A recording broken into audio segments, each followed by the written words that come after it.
hit him right off the bike.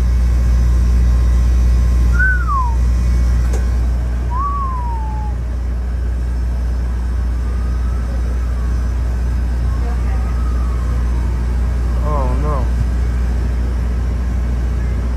Cop hit him right off the bike. Yeah, the cop hit him.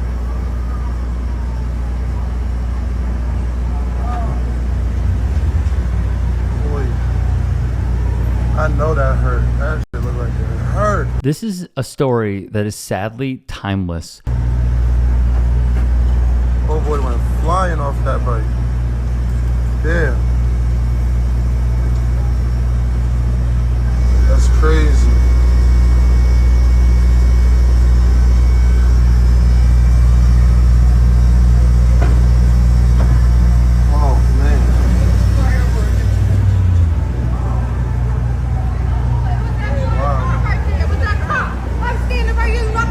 Yo, I saw it on camera. I got it on camera. Yeah, it was the cop. The cop hit him off the bike. You're not gonna lie though. Nah, yeah. I just saw it in the truck. The cop hit him off the bike. According to eyewitnesses, a police officer hit a cyclist and then they would flee the scene. Yo, you good? Damn. Nah, you're not good. He's not good. He needs what? I don't got the license. I might have the license plate of the cop. I might have it. Who needs it? Who needs it? Yo, hold on. Just get hit by that cop. Damn, I'm gonna send it to you. Hold on. I'm gonna pull over real quick. Hold on. Yo, damn, bro. I'm telling you that. Hold on. I'm gonna pull over. Here is what we know thus far. First off, one user zoomed in on the original video. It appears they do have a license plate in frame. More on that in a moment. This video was posted by former police officer Sal Greco. More on him too. Streetsblog wrote, the video shows a cyclist on an e-bike, a city bike, writhing in apparent pain on the pavement next to an unmarked black Chevy Suburban with flashing emergency lights on Madison Street near Market Street. A traffic enforcement agent is on the scene but allows the driver of the vehicle with emergency lights to turn and leave. The thing about that plate, per Streetsblog as they looked it up, is that they only have parking tickets on their record. Is that an indication of anything? Maybe, maybe not. Greco would add more in his tweet. Reports indicate a bicyclist was struck by an unmarked NYPD Suburban or Tahoe during the early morning hours of July 5th. There are reportedly only 2 or 3 of these vehicles in the entire NYPD, and they are typically assigned to high-level executives or the police commissioner's detail. If so, why did the vehicle reportedly leave the scene after an injury crash? Was the driver identified and tested for impairment? The public deserves answers. For Greco, he has quite a history. A judge has dismissed parts of a suit filed by the former NYPD officer Sal Greco over his canning because of his friendship with Trump confidant and advisor Roger Stone. But the overall suit was left standing to fight another day. At that time, Brooklyn federal judge Frederick Block dismissed Greco's First Amendment claims and allegations his rights were violated under the state's labor laws. In essence, he claimed he was fired for supporting MAGA.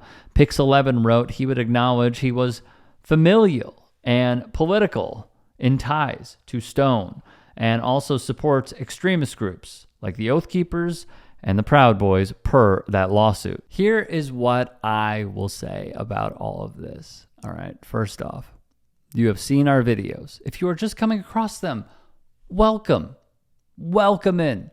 We cover a lot of this stuff, like the intersection of sports and politics, music and politics, police brutality, etc. This should not surprise you at all. Because as KRS once said, these people in the NYPD are a deputized gang. They are the biggest gang in New York City. We have also discussed ad nauseum the thin blue wall of silence and how so many of these officers no matter who they are, no matter where they come from, will always stay silent to defend one another. This could happen with rape. This could happen with a form of essay. This could happen with mowing someone down with their car. It could be anything. What we know about policing in this country is that they will always stay silent and not comment ever on the brutality they know of from their coworkers. And you know what happens when they do? They lose their job. Because the unions, the higher ups, would rather protect one another than possibly push someone forward who has conducted malfeasance with people they are sworn to protect, because that is what helps them the most. That is what keeps our tax dollars coming in to fund their salaries, to fund their cars, to fund their guns, to fund their weapons. All of it. And that is why I always say, and those who are subscribed know this, if there are to be any more incidents like this, we should have laws in place where each month a certain percentage of that cop's salary is taken out and given back to the taxpayers. In addition, if this were to continue happening, the police budget should shrink a certain amount. On top of that, my other proposition is that if there were to be a case involving an officer where they're in the wrong, the taxpayers should not settle it. The unions should. And that money should not be taken out of the police budget. It should be deferred for next year to say, here are all the settlements that we had to do because of your conduct. When I am looking at something like this, unfortunately, what I have is a history.